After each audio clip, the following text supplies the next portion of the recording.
이 생애의 빛은 다 좋아요. 그 믿음으로 말미암는 의도 상당히 정확해야 그래서 성육신도 잘 듣는다. 그러나 좀 더 깊이 들어가면 거기에 이제 조금 문제점이 있죠. 그것은 뭐냐면은 우리 인간들의 선천적인 죄를 완전히 부인해버리고 죄의 설명 자체가 잘못되고 있어요. 죄를 거기서는 뭐라고만 이야기하는 인간적인 행위, 생각과 행위로 통하여 의식적으로 지은 불법적인 것만 죄다. 그리고 어린아이라든가 그 다음에 그 외의 것은 죄가 아니다. 그래서 선천적인 죄를 인정하지 않는 그런 이제 모습들이 있어요. 그런데 그건 왜 문제냐? 그 깊은 회개, 그 다음에 우리 그리스도와 같은 온유 겸손을 얻는 일에 실패합니다. 우리 온유 겸손은 어디에서 얻어지느냐면은 자신이 심히 연약하고 죄인이라고 하는 사실을 깨닫는 그 바탕에서 이루어지는 거예요. 예수님께서는 뭐라고 그러세요? 그 이름을 임마누엘이라 하라. 그는 자기 백성을 어디요? 죄에서 구원할 자이십니다. 그런데 내가 꼭 짓는 데만 죄고 그 다음에 그것은 죄가 아니라고 생각한다면 내가 어느 정도 예수 믿고 난 다음에 행위적인 죄는 우리가 어느 정도 끝낼 수 있습니다. 행위적인 죄는 그러면 자신이 죄인이라는 사실이 생각에 별로 없어져요. 그럼 그때부터 다른 사람, 저 사람 이렇게 평가를 할 때도 저 사람 못 깨닫다 뭐 이렇게 되고 그럼 자기는 어느 수준에 올라왔다는 자부심에 휩싸이게 됩니다. 그러나 우리가 깨닫는 것은 우리가 그리스도에게 가면 갈수록 더 자기가 더 연약하고 더 죄인인 것을 깨닫는 것이 진짜거든요. 예. 그렇게 되기 위해서는 선천적인 죄를 깨달아야 됩니다. 죄는 어떻게 죄가 성립되는가는 생애의 빛에서 설명을 잘해요. 성립되는 그거는 잘 설명을 하는데 근본적인 죄가 무엇인지를 깨달아야 돼요. 여러분, 우리 저기 예수님께서 내가 가면 뭐라고 그랬어요? 보혜사 성령을 너희에게 보내시리니 그가 와서 뭐 어떻게 해요? 죄에 대하여, 의에 대하여, 심판에 대하여. 만약 죄에 대하여라 하는 그 말이 불법적인 것만 죄라고 한다면 성령이 가르쳐 줄 필요가 없습니다. 이미 우리는 뭐가 죄인지를 그리스도인들은 다 알고 있어요. 그런데 성령이 뭘 가르쳐 줄 거냐고요. 성령이 가르쳐 주는 건 불법적인 죄뿐만이 아니라 그보다 더 깊은 우리의 마음에 숨겨져 있는 선천적인 죄. 그것은 뭐냐면은 우리의 마음에 숨겨져 있는 이기심, 교만, 질투, 완악함, 연약함 이런 것들이 우리가 일반적인 그리스도의 생애를 오래 하다 보면 자신에게 뭐 안식을 다 지키고 도둑질 안 하고 거짓말 안 하고 아주 자기가 잘하고 있기 때문에 그 다음부터는 죄인이라는 것이 거의 잊어버렸대요. 그때부터는 영적인 성장이 없어집니다. 그런데 우리는 이런 불법적인 죄는 물론 안 짓지만은 뭐에 대해서 성령이 자꾸 가르쳐 주냐면은 우리 자체가 죄냐, 우리의 신분도 죄고 우리의 존재 자체가 죄라는 걸 가르쳐 줍니다. 그것을 어디서 우리가 볼 수 있느냐면은 사도 바울이 뭐라 그랬어요? 순교 당하기 직전에 그가 고백하는 말이 있죠. 디모데전서 1장 15절에 보면 나는 죄인 중에 괴수라. 그게 예수를 처음 믿을 때 하는 이야기가 아니고 그가 순교 직전에 디모데에게 보낸 편지에서 그렇게 나는 죄인 중에 괴수라. 뭐 내가 죄인이냐 말이야. 그는 죄를 짓기보다는 순교를 택하는 하나님의 종이었어요. 절대로 불법적인 죄 안 지었습니다. 그러나 그 유전자 속에 죄의 정보가 없어진 건 아닙니다.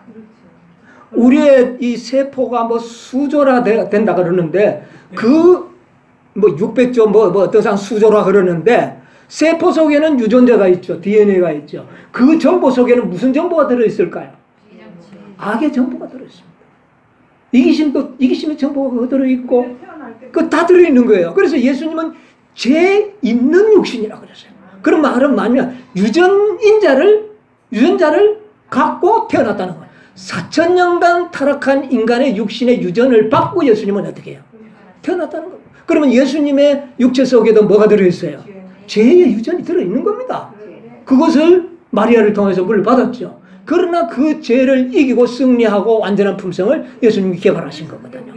예, 그래서 그러나 사도 바울이나 우리 같은 존재들은 예수님은 한 번도 안 졌어요. 그러나 우리는 뭐 수백 번 지고 그러나 이제 앞으로는 우리도 죄를 짓지 않고 살 수 있는 경지로 예수님은 우리를 인도하시잖아요.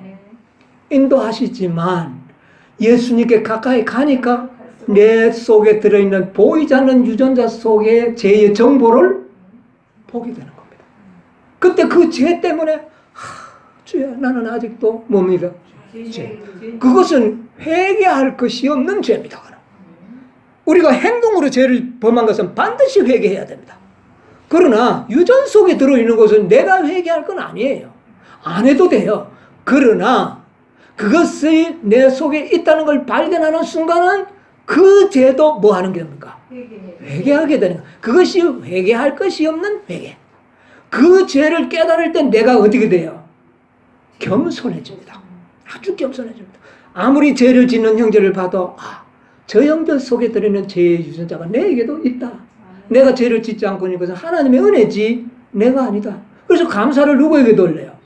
하나님께 돌리고 항상 조심함으로 우리가 겸손하게 사는 거예요. 그러나 그것은 내 선천적인 그런 것은 죄라고 생각하지 않으면 그게 있어도 아무런 죄책감이 없어요. 그럼 회개할 것이 없지요. 행위는 우리가 예수 믿을 때 회개하면 다 용서됩니까? 안 됩니까? 되죠. 오늘 지은 저는 저녁에 회개하면 용서받습니다. 그러나 이 유전자 속에 들어있는 선천적인 죄는 언제 바뀝니까? 늦은 비에도 안 바뀝니다. 늦은 비에도 이 선천적인 죄를 완전히 압도해버리는 거지 없어지는 게 아닙니다. 그것은 육체가 변화될 때. 그러니까 늦은 비 때 육체가 변화될 때. 아니죠. 늦은 비 때는 우리의 마음과 생애가 완전히 병이 거지. 육체가 변화되는 것은 예수님이 오실 때. 첫째 부활에 일어나는 사람들이 썩지 아니할 몸으로 부활할 그때에 우리도 변화되게 됩니다. 그때 우리 육체 속에 있던 죄의 유전자는 소멸되고 없습니다. 네. 그러나 그때까지는 그 정보가 있어요. 그래서 그 정보는 우리를 괴롭힐 수가 있습니다. 그러나 있지만은 우리가 그 유전자의 의도대로 우리가 죄를 짓지는 않는다. 그게 승리라는 거죠. 그런데 지금 강병옥 목사님이나 이런 분들은 그래서 어린아이는 죄가 없기 때문에 구원받는다는 이런 이상한 논리가 나오는 거죠. 오늘 어린아이가 구원받는다 그러면은 이 구약 성경이 다 틀려버립니다. 구약 성경에는 어린아이를 가나안에 들어가면 이스라엘의 가나안 백성들의 아이들을 어떻게 하라고 그랬어요? 다 죽이고 죄 안 짓잖아요. 임산부도 다 죽이라고 그랬어요. 그럼 그거 죄 없는데 왜 죽입니까? 아말렉 짝속들은 막 씨를 말려버렸어요. 자, 그 다음에 에스겔 9장입니까? 거기에 뭐 받지 않는 자? 입 맞지 않는 자는 늙은 자, 젊은 자, 아이 다 죽이라고 그랬잖아요. 이건 심판입니다. 이건 뭐냐? 믿지 않는 자는 다 죽는 거예요. 어린아이가 죄를 한 번도 안 지어도 죽는 거예요. 멸망이에요. 무슨 말인지 알죠? 왜? 선천적인 죄가 들어있는 거예요. 그러니까 그런 죄를 없애지 않고 그냥 두면 하늘에 가도 또 나타나는 거예요. 그래서 마지막 순간에는 인받지 않는 자 외에는 죄 짓고 안 짓고 상관없어요. 인이 없으면 다 죽는 거예요. 그러나 율법은 뭐예요? 율법은 죄 있는 자만 죽입니다. 그렇죠? 죄 없는 자는 안 죽여요. 율법은. 그러면 어린아이는 구원을 못 받고 어떻게 되느냐? 여러분, 어린아이는 죽음으로써 1차적인 죽음으로써 둘째 사망이 없어요. 형벌이 없는 거예요. 그러나 내가 스스로 지은 죄는 어떻게 돼요? 반드시 형벌이 따릅니다. 그러니까 내가 행동으로 죄를 지은 것, 의식적으로 죄를 지은 것은 형벌이 반드시 있습니다. 그러나 무지하거나 천치바보거나 어린아이들은 믿지 않았다면 죽음으로써 1차적인 죽음으로써 없는 거예요. 네. 그래서 그것을 뭐라 그러냐면은 영원한 잠이라고 그러죠. 없는 거예요. 없으신 거예요. 그러나 내가 의식적으로 하나의 죄를 지었다 할지라도 그 죄는 내가 의식적으로 지었다면 뭐가 따른 겁니까? 형벌이 따른 겁니다. 그래서 지금 우리 박진아 목사가 늘 이야기하는 게 그겁니다. 생애의 빛을 이제 잘못됐다고 하는 걸 내가 들어보니까 지금 거기에서는 어린아이들을 구원받는다고 가르치면 성경이 다 틀려진다는 거죠.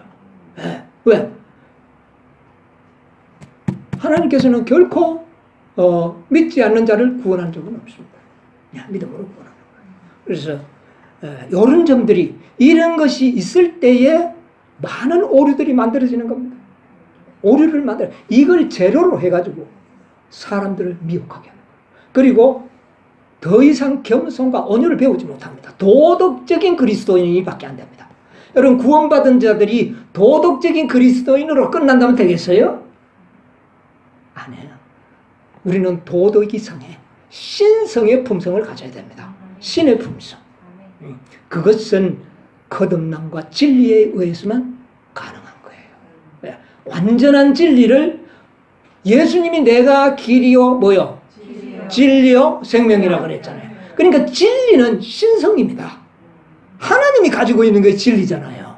그러니까 우리가 진리로 변화된다면 우리는 신성의 품성을 소유하게 되는 겁니다. 네. 그러니까 이게 인간의 도덕이 아니에요. 그러나 이 선천적인 죄를 이해하지 못하고 후천적인 죄만 이해한다면 도덕적인 그리스도인이 되는 거예요. 내가 예수 믿으니 참 세상에 의롭게 살고 그러면 공자나 뭐 맹자보다 우리가 나을 게 없죠. 그러나 우리의 품성은 그것과는 차원이 다른 그런 품성으로 우리를 만들기 위해서는 선천적인 죄를 이해를 해야 됩니다. 그래서 내가 아무리 변화되어도 아직도 내 육체 속에는 뭐가 있지만 죄가 있기 때문에 겸손한 겁니다. 죄가 있기 때문에 누가 필요합니까? 그리스도가 필요합니다. 내가 믿고 죄가 하나도 없다면 그리스도가 필요 없는 거예요.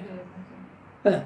그래서 많은 사람들이 구원파들이 그렇게 사람들이 경막하게 저속하게 돼버린 이유가 구원받았으니까 의인 됐으니까 이제 누가 필요 없어요? 그리스도가 필요 없는 거예요. 더 이상 필요가 없는 거예요. 그저 예수 믿고 구원받았다. 도덕적인 그리스도인은 될 수 모르지만 더 이상 성장이 없어요. 여기에 대한 분명한 이해가 우리에게 있어야 된다. 그러면서 이제 우리의 구속사적인 이 구속의 경륜의 사명을 연구함으로써 우리가 너무 표준해요. 그렇죠? 우리를 갖다가 표준을 어디에 두었느냐 하면은 하늘에 계신 너희 아버지의 온전한 같이 너희도 이게 표준이거든요. 그런데 재림교회는 표준을 어디에 두고 있어요 지금? 표준이 많아요. 집을 뭐 100층 지으라고 했는데 50층 짓고는 만족해버려요. 우리 100층까지 올라가야 돼. 이런 영적인 구속의 경륜이 우리에게 필요하다고 말입니다. 네. 이런